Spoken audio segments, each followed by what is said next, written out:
ಮಾಡಕ್ಕೆ ನಿಮ್ಗೆ ಒಳ್ಳೆ ಗಟ್ಟಿತನ ತುಂಬಕ್ಕೆ ಅವೆಲ್ಲ ನಿಮ್ಗೆ ಬೇಕು. ಒಂದೇ ಒಂದು ಕತೆ ಹೇಳ್ಬಿಟ್ಟು ನಾನು ಇದನ್ನು ಕಂಪ್ಲೀಟ್ ಮಾಡ್ತೀನಿ. ಒಂದ್ಸರಿ ಸರ್ ನಿಮ್ಗೆಲ್ಲ ಗೊತ್ತಾ ಬಣ್ಣ ಬಣ್ಣದ ಚಿಟ್ಟಿಗಳು ಅವೆಲ್ಲ ಮೊದಲು ಉಳುಗಳಾಗಿರ್ತವೆ, ಗೊತ್ತಾ ನಿಮ್ಗೆ? ನೀವು ಉಳುನ್ ನೋಡಿದ ತಕ್ಷಣ ಅದು ಮೈ ಮೇಲೆ ಓಡಿಡಿದ್ರೆ ಅಲ್ಲೆಲ್ಲ ನವಿ ಬರುತ್ತೆ. ಉಳು ಬೇಡ ಅಂತ ಹೇಳ್ತೀರಾ, ನೀವು ಅದನ್ನ ಸಾಯಿಸ್ತೀರಾ. ಬಣ್ಣ ಬಣ್ಣ ಚಿಟ್ಟೆ ಇರೋದಾಗ ಚೆನ್ನಾಗಿದೆ ಅಂತ ನೋಡ್ತೀರಾ. ನಿಮಗೆ ಗೊತ್ತಿದೆ ಆ ಉಳುನೇ ಚಿಟ್ಟೆ ಅದು, ಅರ್ಥ ಆಗ್ತಾ ಇದೆಯಾ? ಇವಾಗ ನೀವು ಎಲ್ಲ ಅದೇ ತರನೇ ಉಳುಗಳಾಗಿದ್ದೀರಾ. ನಿಮ್ಮನ್ನ ಯಾರ ಗೊತ್ತಿಲ್ಲ, ನೀವೇ ಬಣ್ಣ ಬಣ್ಣದ ಚಿಟ್ಟಿಗೆ ಒಂದಿನ ಆಗೋದು, ಅದು ನಮಗೆ ಗೊತ್ತಿದೆ. ಹಂಗ ಆಗ್ಬೇಕಂದ್ರೆ ಪ್ರೋಸೆಸ್ ಇದೆ, ಅದಕ್ಕೆ ಆಗಲ್ಲದು, ಸಮಯ ತಗೊಳುತ್ತೆ, ಕಷ್ಟ ಪಡ್ಬೇಕು. ಒಂದ್ಸರಿ ಏನಾಯ್ತು, ಸರ್ ನಂತರ ಯಾರೋ ಸ್ಕೂಲಲ್ಲಿ ಎಕ್ಸ್ಪ್ಲೈನ್ ಮಾಡ್ತಾ ಇದ್ರು. ಅವ್ರು ಹೇಳ್ತಾ ಇದ್ರು ಮಕ್ಕಳಿಗೆ, ನೋಡಿ ಈ ಗೂಡಿಂದ ಈ ಹುಳು ಆಚೆ ಬರುತ್ತೆ, ಅವೇನು ಚಿಟ್ಟೆ ಆಗಿರುತ್ತೆ ನೋಡ್ಕೊಳ್ಳಿ ಅಂತ ಹೇಳ್ಬಿಟ್ಟು ಅದನ್ನ ಅಲ್ಲಿ ಇಟ್ಟಿದ್ರು. 2 ಸೆಕೆಂಡಲ್ಲಿ ಬರುತ್ತೆ ಅಂತ. ಅದು ಆಚೆ ತೆಗೀತ್ತೆ. ಇವ್ರು ರೇಷ್ಮೆ ಮಾಡಿದ್ರು ನೋಡಿರ್ಬೋದು. ಸರ್ಗೆ ಯಾವ್ದೋ ಫೋನ್ ಬಂತು, ಆಚೆ ಹೋಗಿ ಬಂದ್ರು. ಆಚೆ ಹೋಗಿ ಬರಸಲ್ಗಡೆ ಅಲ್ಲೇನಾಗಿದೆ, ಗೂಡು ಓಪನ್ ಆಗೋಗಿದೆ, ಚಿಟ್ಟೆ ಸತ್ತೋಗಿದೆ ಅಲ್ಲಿ. ಸರ್ ಬಂದ ತಕ್ಷಣ ಕೇಳಿದ್ರು, ಯಾರು ಈ ಗೂಡು ಓಪನ್ ಮಾಡಿದ್ದು? ಎಲ್ಲ ನಿಮ್ಮ ಥರ ಸೈಲೆಂಟಾಗಿ ಕೂತಿದ್ರು. ನನಗೆ ಗೊತ್ತು ಯಾರು ಈ ಗೂಡನ್ನ ಓಪನ್ ಮಾಡಿದ್ದೀರಾ, ಅದಕ್ಕೆ ಚಿಟ್ಟೆ ಆಚೆ ಬಂದು ಸತ್ತೋಗಿದೆ ಅಂದ್ರೆ. ಯಾರೋ ಹುಡುಗ ಹೇಳಿದ, ಸರ್ ನಾನು ತುಂಬ ಕಷ್ಟಪಡ್ತಾ ಇತ್ತು ಚಿಟ್ಟೆ, ಅದಕ್ಕೆ ನಾನು ಹೆಲ್ಪ್ ಮಾಡಿದೆ ಅದಕ್ಕೆ. ಅವ್ರು ಹೇಳಿದ್ರು, ನೀನು ಮಾಡಿದ ಹೆಲ್ಪೇ ಅದು ಕಾಯ ಕಾರಣ. ಅದು ಆಚೆ ಬರೋವಾಗ್ಲೇ ಅದಕ್ಕೆ ಬೇಕಾಗಿರ್ತಕ್ಕಂಥ ಶಕ್ತಿ, ಅದಕ್ಕೆ ಬೇಕಾಗಿರ್ತಕ್ಕಂತಹ ಒಂದು ಎನ್ವಿರಾನ್ಮೆಂಟು ಅದೆಲ್ಲ ಸಿಕ್ಬಿಡ್ತಪ್ಪ. ನೀನು ಯಾವಾಗ ಹೆಲ್ಪ್ ಮಾಡಿದೆ ಅದು ಈಸಿಯಾಗಿ ಬಂದ್ಬಿಡ್ತು. ಸಡನ್ ಆಗಿ ಲೋಕಕ್ಕೆ ಬಂದಾಗ ಅದಕ್ಕೆ ತಟ್ಕೊಳಕ್ ಆಗಿಲ್ಲ, ಅದು ಹಂಗಾಗಿ ಸತ್ತೋಗಿದೆ ಅಂತ. ನೀವು ಅಷ್ಟೇ, ಇಲ್ಲಿದ್ದಷ್ಟು ಈಸಿ ಇಲ್ಲ ಸಮಾಜ, ಬಹಳ ಕಷ್ಟ ಇದೆ. ಆದ್ರೆ ನೀವೆಲ್ಲ ಶಕ್ತಿಶಾಲಿಯಾಗಿ ಆಚೆ ಬಂದ್ರೆ ನಿಮ್ಗೆ ಅದು ಈಸಿ. ನೀವು ಶಕ್ತಿಶಾಲಿಯಾಗಿ ಆಚೆ ಬರ್ತೀರಾ, ಸರಳವಾಗಿ ಆಚೆ ಬರ್ಬೇಕು ಅಂತ ಹೇಳಿದ್ರೆ ನೋಡಿ, ನಿಮ್ಗಿರೋ ಜ್ಞಾನದಲ್ಲಿ ಇವಾಗ ನಿಮ್ಮನ್ನೇ ತಗೊಂಡೋಗ್ಬಿಟ್ಟು ನಮ್ಮ ಕಾಲೇಜಲ್ಲಿ ನಿಲ್ಸಿದ್ರೆ ಒಂದಿನ ನೀವು 10 ನಿಮಿಷ ಇಲ್ಲದ ನೀವು ಸ್ಟೇಜ್ ಮೇಲೆ. ಜಾಸ್ತಿ ಸ್ಕಿಲ್ಸ್ ಬೇಕು, ನಾಲೆಡ್ಜ್ ಬೇಕು, ಅದೆಲ್ಲ ಎಲ್ಲಿಂದ ಬರುತ್ತೆ? ಇವಾಗಿಂದ ನೀವು ಕಲಿಬೇಕು. ಸರ್ ನಾನು ಇವಾಗ ಮಲ್ಕೊಂತೀನಿ, ನಾಳೆ ಬೆಳಿಗ್ಗೆ ಗೌರ್ಮೆಂಟ್ ಜಾಬ್ ಬೇಕು ನನಗೆ ಅಂದರೆ 2 ದಿನ ಸೀಟಲ್ಲಿ ಕೂರಕ್ಕಾಗಲ್ಲ. ನಿಮ್ಮನ್ನು ತಗೊಂಡೋಗಿ IAS ಆಫೀಸರ್ ಮಾಡಿದ್ರೆ 1 ಗಂಟೆ ಕೆಲಸ ಮಾಡೋಕ್ಕಾಗಲ್ಲ. ನೀವು ಆ ಜ್ಞಾನ, ಆ ನಾಲೆಡ್ಜು, ಆ ಸ್ಕಿಲ್ಲು, ಆಟಿಟ್ಯೂಡ್ ಎಲ್ಲ ಎಲ್ಲಿ ಬರುತ್ತೆ? ಇವಾಗಿಂದ ಬರುತ್ತೆ, ಇಲ್ಲಿಂದ ಬರುತ್ತೆ. ಯಾರು ಜಾಸ್ತಿ ಕಷ್ಟಪಡ್ತೀರೋ ಅವ್ರು ಬಣ್ಣ ಬಣ್ಣದ ಚಿಟ್ಟಿಗಳಾಗ್ತೀರಿ. ಯಾರು ಕಡಿಮೆ ಕಷ್ಟಪಡ್ತೀರೋ ಅವ್ರೇನಾಗ್ತೀರಿ? ಉಳುಗಳಾಗಿ ಇರ್ತೀರಿ. ಹಂಗೆ ಅಲ್ಲೇನೆ ಉಳ್ಕೊಂತೀರಿ. ಹಂಗಾಗಿ ಕಷ್ಟಪಡಕ್ಕೆ ಹಿಂದೆ ಹೋಗ್ಬೇಡಿ. ಕಷ್ಟ ಬಂದಿದ್ದೀನಿ ಅಂದ್ರೆ ನಂಗೆ ಯಾವಾಗ ನಮ್ಮ ಪೇನ್ ಮನೆ ಏನು ಕೊಡ್ತೀನಿ ಗೊತ್ತಾ? ದೇವ್ರು ನಂಗೆ ಏನೋ ಹೇಳಕ್ ಇಷ್ಟಪಡ್ತಾ ಇದ್ದಾನೆ. ಏನು ಹೇಳ್ತಾ ಇದ್ದಾನೆ? ಫಾರ್ ಎಕ್ಸಾಂಪಲ್ ಏನೋ ನೋವಾಯ್ತು ನನಗೆ, God is trying to teach me something. ದೇವ್ರು ನನಗೇನೋ ಪಾಠ ಮಾಡೋಕ್ಕೆ ಟ್ರೈ ಮಾಡ್ತಾ ಇದ್ದಾನೆ. ಏನದು ಏನದು ಏನದು ಇದಾ ಕಲ್ತ್ಕೊಂಡ್ಬಿಡ್ತೀನಿ. ಕಲ್ತ್ಕೊಂಡಿಲ್ಲ ಅಂದ್ರೆ ಮತ್ತೆ ಕಷ್ಟ ಕೊಡ್ತಾನೆ. ಕಲ್ತ್ಕೊಂಡವ್ರಿಗೆ ಕಷ್ಟ ಕೊಡ್ತಾನೆ ಇರ್ತಾನೆ. ಹಂಗಾಗಿ ನಾನು ಏನು ಮಾಡ್ತೀನಿ, ಒಳ್ಳೆ ಸ್ಟೂಡೆಂಟ್ ಅಲ್ವಾ, ಬೇಗ ಬೇಗ ಕಲ್ತ್ಕೊಂಡ್ಬಿಡ್ತೀನಿ. ಇಲ್ಲ ಅಂದ್ರೆ ಒಂದ್ಸರಿ ಅವ್ರು ಕೊಡೋ ಏಟಿಗೆ, ಟೀಚರ್ಸ್ ಕೊಡೋ ಏಟಿಗೆಲ್ಲ ಭಗವಂತ ಕೊಡೋ ಏಟಿಗೆ ಎದ್ದೇಳಲ್ಲ ಮತ್ತೆ ನಾವು, ಅಂತ ಕಷ್ಟ ಬರುತ್ತೆ. ಹಂಗಾಗಿ ನೋವು ಬಂದಾಗ, ಪೇಯ್ನ್ ಅಂದಾಗ some weakness is going out. ನಾನು ಇರ್ತಕ್ಕಂಥ ಯಾವುದೋ ಒಂದು ವೀಕ್ನೆಸ್ ಆಚೆ ಹೋಗ್ತಾ ಇದೆ, ಏನೋ ನಾನು ಕಲ್ಸೋಕ್ಕೆ ಟ್ರೈ ಮಾಡ್ತಾ ಇದೆ ಪ್ರಪಂಚ. ಕಲ್ತ್ಕೊಳ್ಬೇಕು. ಈ ಮನೋಭಾವ ಬೆಳ್ಕೊಳ್ಳಿ. ನಾನು ಲಾಸ್ಟ್ ಒಂದೇ ಒಂದು ಮಾತಿಗೆ ಕಂಪ್ಲೀಟ್ ಮಾಡ್ತೀನಿ. ಏನಪ್ಪ ಅಂತಂದರೆ, ಸ್ವಾತಂತ್ರ್ಯವನ್ನು ಪಡ್ಕೊಳ್ಳಿ. ಆಲ್ರೆಡಿ ನಾವು ಗೌರವ ಕೊಡಬೇಕು, ನಮಗೆಲ್ಲ ಗೊತ್ತಿದೆ. ನಾವು ಇಷ್ಟೊಂದು ಬೇರೆ ನೋಡ್ತಾ ಇದ್ದೀರಲ್ಲ, ಇರಾಕ್, ಇಸ್ರೇಲ್, ಗಾಜಾ, ರಷ್ಯಾ ನೆಮ್ಮದಿಯಾಗಿ ನಿದ್ದೆ ಮಾಡೋಕ್ಕಾಗ್ತಲ್ಲ ಅವ್ರ ಕೈಯಲ್ಲಿ. ನಾವು ಇಷ್ಟು ಪ್ರಶಾಂತವಾಗಿ ಇದ್ದೀವಿ ಅಂತಂದರೆ ಇದೆಲ್ಲ ನಮ್ಮ ಕೊಡುಗೆ ಕೊಟ್ಟಿರ್ತಕ್ಕಂಥದ್ದು ನಮ್ಮ ಮಹಾನ್ ಯೋಧರು. ಆದರೆ ನೀವು ಇವತ್ತಿನ ಮಟ್ಟದಲ್ಲಿ ಏನು ನಿಮಗೆ ಎಲ್ರಿಗೂ ಬೇಕಾಗಿದೆ? ಬಡತನದಿಂದ ಸ್ವತಂತ್ರ ಬರಬೇಕು, ಅಪೌಷ್ಟಿಕತೆಯಿಂದ ಸ್ವತಂತ್ರ ಬರಬೇಕು. ಎಷ್ಟು ಪ್ರೋಟೀನ್ ತಿಂತಾ ಇದ್ದೀರಿ ದಿನಕ್ಕೆ? 60 ಗ್ರಾಮ್ ಪ್ರೋಟೀನ್ ಬೇಕು. ಎಲ್ಲಿ ತಿಂತಾ ಇದ್ದೀರಾ? ಪ್ರೋಟೀನ್ ಇಲ್ಲ ಅಂದರೆ ಬ್ರೈನ್ ವರ್ಕ್ ಆಗಲ್ಲ.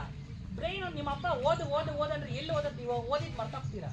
ಹೇಳ್ಬೇಕು ನೀವು ಅಪ್ಪಗೆ, ಪ್ರೋಟೀನ್ ಕೊಡಪ್ಪ ನಮಗೆ, ದಿನಕ್ಕೆ 1 ಲೋಟ ಹಾಲು ಕೊಡು. 6 ರೂಪಾಯಿ ಕೊಟ್ಟು ಒಂದು ಮೊಟ್ಟೆ ತಗೊಂಡ್ಬಂದ್ಕೊಡು ದಿನಕ್ಕೆ, ತಿಂಗಳಿಗೆ 200 ರೂಪಾಯಿ ಅಷ್ಟೇ ಆಗೋದು. ನೀನು ಅದಕ್ಕೆ ಅಷ್ಟು ಖರ್ಚು ಮಾಡ್ತೀವಿ, ಇದಕ್ಕೆ ಇಷ್ಟು ಖರ್ಚು ಮಾಡ್ತೀಯ, ಫಸ್ಟ್ನಾಗ ಇದು ಕೊಡಿ, ನಾನು ಓದ್ತೀನಿ ಅಂತ ಹೇಳ್ಬೇಕು, ಪ್ರಶ್ನೆ ಮಾಡಬೇಕು. ಸೊ ಬಡತನದಿಂದ ಮುಕ್ತರಾಗಿ, ಅಪೌಷ್ಟಿಕತೆಯಿಂದ ಮುಕ್ತರಾಗಿ, ಸ್ವತಂತ್ರರಾಗಿ, ಮೂಢನಂಬಿಕೆಗಳಿಂದ ಮುಕ್ತರಾಗಿ. ಯಾರಾದ್ರೂ ಹೇಳ್ತಾರೆ ಏನೋ ಮಾಡುವಂತ ಪೂಜೆ ಮಾಡೋದು, ಪ್ರಶ್ನೆ ಕೇಳಬೇಕು ಯಾಕೆ ಅಂತ. ತಪ್ಪೇನಿಲ್ಲ, ಹೇಳ್ತಾರೆ, ಇದು ನೀವೇ ತಿಳ್ಕೊಳ್ಳಿ. ಸೊ ಒಂದ್ಸರಿ ಇದು ಯಾರಾದ್ರೂ ತೀರ್ಕೊಂಡ್ರೆ ಅಲ್ಲಿ ಸೆಕ್ಯೂರಿಟಿ ಉಳಿತಾರೆ, ಜ್ಞಾಪಕ ಇದೆಯಾ? ನಮ್ಗೆ ಇವರು ಆಂಜಣ್ಣ ಅವ್ರ ಜೊತೆಲಿದ್ರು. ಅವತ್ತು ನನಗೆ ಹೇಳಿದ್ರು, ಅಪ್ಪ ಸ್ಮಶಾನದಲ್ಲಿ ಓಡಾಡಿರ್ತೀವಿ, ಅಲ್ಲೆಲ್ಲ ಕ್ರಿಮಿ ಕೀಟಗಳೆಲ್ಲ ಇರ್ತವೆ, ಹಂಗಾಗಿ ತುಳಿದ್ರೆ ಒಳ್ಳೇದಾಗುತ್ತೆ. ನಾವು ಮೂಢನಂಬಿಕೆ ಅನ್ಕೊಂಡಿರ್ತೀವಿ, ಅಂಥವ್ರು ತಿಳಿದವ್ರು ಹೇಳ್ಬೇಕು. ಅವ್ರು ಹೇಳ್ಬೇಕಾದ್ರೆ ನಾವು ಕೇಳಬೇಕು ಅವ್ರನ್ನ ಯಾಕೆ ಅಂತ. ಸೊ ಮೂಢನಂಬಿಕೆಗಳಿಂದ ಸ್ವತಂತ್ರರಾಗಿ, ಗುಲಾಮ್ಗಿರಿಯಿಂದ ನೀವು ಸ್ವತಂತ್ರರಾಗಿ, ನೀವು ಯಾರು ಈ ಸ್ವತಂತ್ರ ಪಡೆದಿದ್ದೀರಾ. ಸೊ ಪ್ರತಿಯೊಂದನ್ನು ಕೂಡ ಸ್ವಾಭಿಮಾನದಿಂದ ಬದುಕೋದನ್ನು ಕಲಿಯಿರಿ. ಪ್ರಶ್ನೆ ಮಾಡಿ. ಇದೆಲ್ಲ ಮಾಡ್ಬೇಕಂದ್ರೆ ಮೊದಲು ನೀವು ಬಹಳ ನಿಯತ್ತಾಗಿ ಒಂದು ಡಿಸಿಪ್ಲೈನ್ ಶಿಸ್ತುಬದ್ಧವಾಗಿರಬೇಕು ಅಂತ ಹೇಳ್ತಾ ಇಷ್ಟು ಮಾತಾಡಲು ಅವಕಾಶ ಮಾಡಿಕೊಟ್ಟಿದ್ದೀರ ನೀವೆಲ್ಲರೂ ಅನಂತ ಧನ್ಯವಾದಗಳನ್ನ ತಿಳಿಸ್ತಾ ಎಲ್ಲರಿಗೂ ಒಳ್ಳೇದು. ಇವತ್ತು ಪ್ರೈಸ್ ಮನಿ ಕೊಡ್ತಾ ಇದೀವಿ, ಒಬ್ಬನೇ ಅಲ್ಲ ಎಲ್ಲರೂ ನಮ್ಮ ಬೇರೆ ಬೇರೆ ರೀತಿಯಲ್ಲಿ ಸೇವೆ ಮಾಡ್ತಾ ಇದ್ದಾರೆ. ಬರೀ ಪ್ರೈಸ್ ಮನಿ ಮಾತ್ರ ನಾನು ಕೊಡ್ತಾ ಇರೋದು, ಹಾಗಾಗಿ ಇದು ಎಲ್ರಿಗೂ ಸೇರುತ್ತೆ. ಪ್ರತಿ ವರ್ಷ ಈ ಪ್ರೈಸ್ ಮನಿ ಕೊಡ್ತೀನಿ, ಆಯ್ತಾ? ಸೊ ಅದು ಅಮೌಂಟ್ ಬೇರೆ ಆಗ್ಬೋದು, ಕೊಡೋ ಮೋಡ್ ಬೇರೆ ಆಗ್ಬೋದು, ಬಟ್ ಪ್ರೈಸ್ ಮನಿ ಮಾತ್ರ ಖಂಡಿತ ಇರುತ್ತೆ. ಈ ವರ್ಷ 3 ಜನ ಪಡ್ಕೊತಾ ಇದ್ದೀರಾ, ನೆಕ್ಸ್ಟ್ 10th ಯಾರು 3 ಜನ ಪಡ್ಕೊತೀರಾ ನಿಮ್ಗೆ ಬಿಟ್ಟಿದ್ದು, ಅರ್ಥ ಆಯ್ತಾ? ಸೊ ಪ್ರತಿ ವರ್ಷ ಇರುತ್ತೆ, ಎಲ್ಲರೂ ಪ್ರಯತ್ನ ಮಾಡಿ ಎಲ್ಲರಿಗೂ ಒಳ್ಳೇದಾಗಲಿ ಅಂತ ಹೇಳ್ತಾ ನನ್ನ ಮಾತನ್ನ ಇಷ್ಟೊಂದು ಸಾವಧಾನವಾಗಿ ನೀವೆಲ್ಲ ಕೇಳಿದ್ದೀರಾ. ಮತ್ತೆ ಪ್ರತಿಯೊಬ್ಬರು ಕೂಡ ದಿನಚರಿ ಬರೆಯೋದನ್ನ ನೀವು ಪ್ರಾರಂಭ ಮಾಡಿ. ಇವತ್ತು ನಮ್ಮ ಸ್ನೇಹಿತರೆಲ್ಲರೂ ನಿಮ್ಗೆ ಒಂದು ಪುಸ್ತಕ ಕೊಡ್ತಾರೆ, ಪುಸ್ತಕ ದಾಸನೆ ಕೊಡ್ತಾರೆ. ಅದರಲ್ಲಿ ಒಂದು ಪುಸ್ತಕನ ದಿನಚರಿ ಡೈರಿ ಅಂತ ಎತ್ತಿ ಪಕ್ಕಿಡಿ. ಅದರಲ್ಲಿ ನಿಮ್ಮ ಗುರಿಗಳೇನೋ, ನಿಮ್ಮ ಉದ್ದೇಶಗಳೇನೋ, ನಿಮ್ಮ ಜೀವನದಲ್ಲಿ ಏನಾಗಬೇಕು, 5 ವರ್ಷದಲ್ಲಿ ಏನಾಗಬೇಕು ಬರ್ದಿಡಿ. ಅದರಲ್ಲಿ ಇವತ್ತು ಏನು ಮಾಡಿದ್ರಿ ಬರ್ದಿಡಿ, ಏನು ಸರಿ ಮಾಡಿದ್ರಿ ಬರೀ, ಏನು ತಪ್ಪು ಮಾಡಿದ್ರಿ ಬರೀರಿ. ಎಲ್ಲ ಬರಿತಾ ಬರಿತಾ ಬರಿತಾ ಬರಿತಾ ಇಂಪ್ರೂವ್ ಆಗ್ತೀರಾ. ಗಾಂಧೀಜಿ, ಅಂಬೇಡ್ಕರ್ ಎಲ್ಲ ಡೈರಿ ಬರೆಯೋರು, ಅವರೇನ ಡೈರಿ ಬರೆಯೋದು, ನೀವು ಬರೆಯಲ್ವಾ? ನಿಮ್ಗೆ ಅವ್ರಿಗೆ ಡಿಫ್ರೆನ್ಸ್ ಇಲ್ಲ, ನಮ್ಗೆ ನಾವೆಲ್ಲ ಒಂದೇ, ಅರ್ಥ ಆಗ್ತಾ ಇದೆಯಾ? ಆದರೆ ಅವ್ರು ಮಾಡಿರೋದನ್ನ ನಾವು ಮಾಡಿಲ್ಲಷ್ಟೇ. ಸೊ ಇದು ಹೇಳ್ತಾ ಕೊನೆಯದಾಗ ಒಂದು ಮಾತು ಹೇಳ್ತಾ ಇದ್ದೀನಿ, ನಾವು ಮಾಡೋಕ್ಕಾದಾಗ ನಾನು ಬಂದು ಹಿಂಗೆ ಅನ್ಕೊತಾ ಇದ್ದೆ, ಯಾರೋ ಒಳ್ಳೇದು ಒಂದು ಒಳ್ಳೆ ವ್ಯಕ್ತಿ ಹಿಂಗೆ ಬಂದು ಹಿಂಗೆ ಕುಳಿಸಿದ್ದಾರೆ, ಸನ್ಮಾನ ಮಾಡ್ತಿದ್ದಾರೆ, ಅವ್ರ ಬಗ್ಗೆ ಒಳ್ಳೆ ಮಾತಾಡ್ತಿದ್ದಾರೆ, ಅವ್ರು ಮಾಡೋಕ್ಕಾದಾಗ ನನ್ನ ಕೈಲಿ ಯಾಕಾಗಲ್ಲ? When others can do why can't I do ಅಂತ ಪ್ರಶ್ನೆ ಹಾಕ್ಕೊತಾ ಇದ್ದಾನೆ ನಾನು. ಅವರು ನಂತರನೇ ಹುಟ್ಟಿರೋದು, ನಂತರನೇ ಬೆಳೆದಿರೋದು, ಅವ್ರು ಮಾಡೋಕ್ಕಾದಾಗ ನನ್ನ ಕೈಲಿ ಯಾಕಾಗಲ್ಲ ಅಂತ ಪ್ರಶ್ನೆ ಹಾಕೋದು. ಇವಾಗ ನಾನು ಹೇಳ್ತೀನಿ ಅಂದರೆ ನಾವು ಇನ್ನೂ ಮಾಡೋಕ್ಕಾಗದೆ ಬೇಜಾರಿದೆ, ನಾನು ಆಲ್ರೆಡಿ ಮಾಡೋಕ್ಕಿದೆ ಅಂತ ಹೇಳ್ತಾ ಇಲ್ಲ. ಒಂದು ಲೆವೆಲ್ಗೆ ನಿಮ್ಗೆ ಏನೋ ಮಟ್ಟಕ್ಕಾದ್ರೆ ಒಂದು ಮಟ್ಟಕ್ಕೆ ಹಿಡಿಯೋದು ಅನ್ಕೊಂಡು. ಸೊ ನಾವೇನು ಹೇಳ್ತೀನಿ ಅಂತಂದರೆ ನೀವು ಕೂಡ ಪ್ರಶ್ನೆ ಹಾಕೊಳ್ಳಿ, ಅರೆ ಸುನೀಲ್ ಕೈಯಲ್ಲಾದಾಗ ನನ್ನ ಕೈಲಿ ಯಾಕಾಗಲ್ಲ? ಮೋಸ್ಟ್ ನಾನು ಆ ಥರ ಇರ್ತಿದ್ದೆ, ಆ ಹುಡುಗ ಇದ್ದಾನಲ್ಲ ಅವಾಗ ಹಂಗೆ ಅನ್ಕೊಂಡೆ ಅಲ್ಲ ಸರ್, ಅವಾಗ ಹಂಗೆ ಅನ್ಕೊಂಡೆ ಹಂಗೆ ಇಟ್ಟ ಅಷ್ಟೇ ಇಟ್ಟ ಅದೇ ಫೇಸು ಅವಾಗ ಅನ್ಕೊಂಡೆ ಅವನ ಥರ ಇರ್ತಿದ್ದೆ. ಇವತ್ತು ಇಲ್ಲಿ ಈಗ ಲೀಡರ್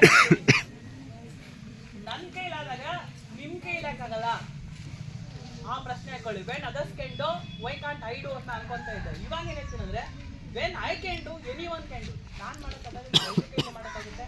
ನಿಮ್ಮನ್ನು ನೀವು ನಂಬ್ರಿ. ಪತಂಜಲಿ ಸೂತ್ರ ಹೇಳ್ತೀನಿ ಅಂದರೆ ಕೇಳ್ಬೇಕು ನೀವು. ನಾನು ಭಾಷಣ ಮುಗಿಸ್ತಾ ಇದ್ದೀನಿ ಸರ್, ಅದೇನೋ ಹೇಳಿದ್ರಲ್ಲ ಪತಂಜಲಿ ಸೂತ್ರ ನೀವು ಹೇಳಲೇ ಇಲ್ಲ ಅಂತ ಕೇಳಬೇಕು. ಆ ಪ್ರಶ್ನೆ ಬರ್ಬೇಕು ನಿಮ್ಮ ಮೈಂಡಲ್ಲಿ, ಏನು ಪತಂಜಲಿ ಸೂತ್ರ? ಅದು ಈ ಪತಂಜಲಿ ಸೂತ್ರ ಯಾವಾಗ ತಿಳ್ಕೊಂಡೆ ಗೊತ್ತಾ? ನಾನು ವಾರದಿಂದ ಹೇಳಿದ ನನ್ನ ಕಟಿಂಗ್ ಶಾಪ್ಗೆ ಹೋದೆ, 10 ನಿಮಿಷ ಲೇಟ್ ಆಗ್ತಾ ಇತ್ತು, ಅಲ್ಲಿ ವಿಜಯವಾಣಿ ನ್ಯೂಸ್ ಪೇಪರ್ ತಗೊಂಡೆ. ಅದ್ರ ಕಾಲ ನಿರಂತರ ಶ್ರದ್ಧಾಪೂರ್ವಕವಾಗಿರ್ತಕ್ಕಂತಹ ಎಫರ್ಟ್ಸ್ ಹಾಕಿದ್ರೆ ಎಂತ ಒಂದು ಬೇಕೋ ಸಕ್ಸಸ್ ಆಗ್ಬೋದು ಅಂತ ಪತಂಜಲಿ ಹೇಳ್ತಾರೆ. ಫಾರ್ ಎಕ್ಸಾಂಪಲ್ ಇವೆಲ್ಲ ಏನು ಅನ್ಕೊಂತೀರಾ, ಇವತ್ತು ಆಗಸ್ಟ್ 15 ನಾನು ಏನೋ ಒಂದು ಹೇಳಿದೆ, ಅಥವಾ ಇನ್ನೊಂದು 3-4 ತಿಂಗಳು IAS ರಿಸಲ್ಟ್ ಬರುತ್ತೆ, ಇನ್ನೊಂದೇನೋ ಬರುತ್ತೆ, ಇನ್ಸ್ಪಿರೇಷನ್ ಪಡ್ಕೊಂಡ್ಬಿಡ್ತೀರಾ, ಓದಕ್ಕೆ ಶುರು ಮಾಡ್ತೀರಾ. 1 ದಿನ 2 ದಿನ 3 ದಿನ 4ನೇ ದಿನ ಓದಲ್ಲ, ಕಂಬಳಿ ಹೊಚ್ಕೊಂಡು ಓದ್ಕೊಂತೀರಾ. ಹಂಗೆ ಮಾಡಿದ್ರೆ ಉದ್ಧಾರ ಆಗಲ್ಲ. ದೀರ್ಘಕಾಲ 1 ದಿನ ಅಲ್ಲ, 1 ತಿಂಗಳಲ್ಲ, 1 ವರ್ಷ ಅಲ್ಲ, 2 ವರ್ಷ 3 ವರ್ಷ, ಕೆಲವೊಂದು ಟೈಮಲ್ಲಿ 5 ವರ್ಷ ಕೊಡೋದು, 10 ವರ್ಷ ಕೂಡ ಬೇಕಾಗ್ಬೋದು. ದೀರ್ಘಕಾಲ ಪ್ರಯತ್ನ ಇರಬೇಕು. ಮತ್ತೆ ಪ್ರಯತ್ನ ಹಿಂಗೆ ಇವತ್ತು ಮಾಡೋದು, ನಾಳೆ ಮಾಡಿರೋದು, ಇನ್ನೊಂದು ಯಾವಾಗ 15 ದಿನಕ್ಕೆ ಮಾಡೋದು, ಅಮಾವಾಸ್ಯೆಗೆ ಮಾಡೋದು ಹಂಗಲ್ಲ, ನಿರಂತರವಾಗಿ ಪ್ರಯತ್ನ ಮಾಡಬೇಕು. ಮೊದಲನೇ ದಿನ ದೀರ್ಘಕಾಲ, ಮೊದಲನೇ ದಿನ ದೀರ್ಘಕಾಲ, ಎರಡನೇದು ಪ್ರತಿದಿನ. ಅಕಸ್ಮಾತ್ ಅಪ್ಪಿ ಒಂದಿನ ಹೋಯ್ತಾ ಬೇಜಾರು ಮಾಡ್ಕೊಂಬೇಡಿ, ಇಮಿಡಿಯೇಟ್ಲಿ ಮಾರನೇ ದಿನ ಶುರು ಮಾಡಿ. ಹಂಗಂತೇಳಿ ಪ್ರತಿದಿನ ಮಿಸ್ ಮಾಡೋದಲ್ಲ. ಮೂರನೇದು ನೀನು ಹೇಳಿದಾನೆ ದೀರ್ಘಕಾಲ ಮಾಡ್ಬೇಕಂತೆ, ನಿರಂತರ ಮಾಡ್ಬೇಕು ಅಂತೇಳಿ ಕಾಟಾಚಾರಕ್ಕೆ ಮಾಡೋದಲ್ಲ. ಈಗ ಯಾವ ಡ್ರಿಲ್ ಅದಿನ ಮಾಡ್ತಿರಲ್ಲ, ಸಾರಿಗೆ ಕಳ್ಸಲ್ಲ ಕಾಟಾಚಾರಕ್ಕೆ. ಅವ್ರು ನೋಡ್ದಿರೋ ಸುಮ್ಮನೆ ಕೈ ಕಟ್ಕೊಂಡಿದ್ದೋದು, ನಿಮ್ಗೆ ಹೆಂಗೆ ಗೊತ್ತಾರೆ ಇವೆಲ್ಲ ಅಂತ ಹೇಳ್ಬಿಟ್ಟು ನಾವು ಹಂಗೆ ಮಾಡಿರೋದು ಇಲ್ಲ ಅಂದ್ರೆ ಹಂಗೆ ಪ್ರಯೋಜನ ಇಲ್ಲ. ದೀರ್ಘಕಾಲ ನಿರಂತರ ಮತ್ತೆ ಶ್ರದ್ಧಾಪೂರ್ವಕವಾಗಿ ಈ ಕೆಲಸ ಮಾಡಿದ್ದೀರ ಅಂತಂದ್ರೆ ನಾನು ಹೇಳ್ತಾ ಇದ್ದೀನಿ, ನಾವೆಲ್ಲ ಯಾವ ಮಹಾನ್ಪಡಂಗಿಲ್ಲ, ಇನ್ನೂ ಅದ್ಭುತವಾದಂಥ ಸಾಧನೆ ನೀವು ಮಾಡ್ತೀರಿ. ನೀವು ನಮ್ಗೆ ಸ್ಫೂರ್ತಿ ಆಗ್ಬೇಕು, ನಾವು ನಿಮ್ಮಲ್ಲ. ನೆಕ್ಸ್ಟ್ ಲೆವೆಲಲ್ಲಿ ನೀವು ನಮ್ಗೆ ಸ್ಫೂರ್ತಿ ಆಗ್ಬೇಕಾದ್ರೆ ಇವ್ರು ಈ ಥರ ಆಗಿದ್ದಾರೆ ನಮ್ಮ ಜೂನಿಯರ್ಸು, ನಾವು ಹಿಂಗಾಗ್ಬೇಕಪ್ಪ, ಮತ್ತೆ ಅಟ್ಲೀಸ್ಟ್ ನಮ್ಮ ಮಕ್ಕಳಿಗೆ ಈ ಥರ ಮಾಡ್ಬೇಕಪ್ಪ ಅಂತ ನಾವು ಅನ್ಕೋಬೇಕು.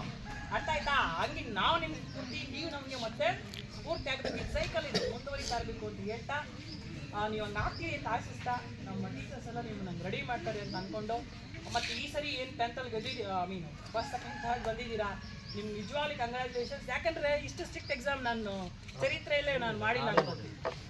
ಅರ್ಥ ಆಯ್ತಾ? ಇಡೀ ಚರಿತ್ರೆಯಲ್ಲೇ ಇಷ್ಟು ಸ್ಟ್ರಿಕ್ಟ್ ಎಕ್ಸಾಮ್ ಮಾಡಿಲ್ಲ ಅಂತ ನಾನು ಕೇಳಲ್ಪಟ್ಟೆ. ಅಂತ ಒಂದು ಎಕ್ಸಾಮಲ್ಲಿ ನೀವು ಒಳ್ಳೆ ಮಾರ್ಕ್ಸ್ ತಗೊಂಡಿದ್ರೆ ಅಂದ್ರೆ you are real worst candidates ಅಂತ ಹೇಳ್ತಾ ನಿಮ್ಮಂಥವ್ರಿಗೆ ನಾವು ಶುರು ಮಾಡಿರೋದು ಪ್ರೈಸ್ ಮನಿ ಕೊಡೋದು ನಿಜವಾಗ್ಲೂ ನನಗೆ ಖುಷಿ ಅಂತ ಹೇಳ್ತಾ ನಿಮ್ಗೆಲ್ರಿಗೂ ಒಳ್ಳೇದಾಗಲಿ, ದೇವ್ರು ಒಳ್ಳೇದು ಮಾಡಲಿ ಅಂತ ಹೇಳಿ ನಾನು ಮಾತು ಮುಗಿಸ್ತಾ ಇದ್ದೀನಿ. ಜೈ ಹಿಂದ್, ಜೈ ಕರ್ನಾಟಕ.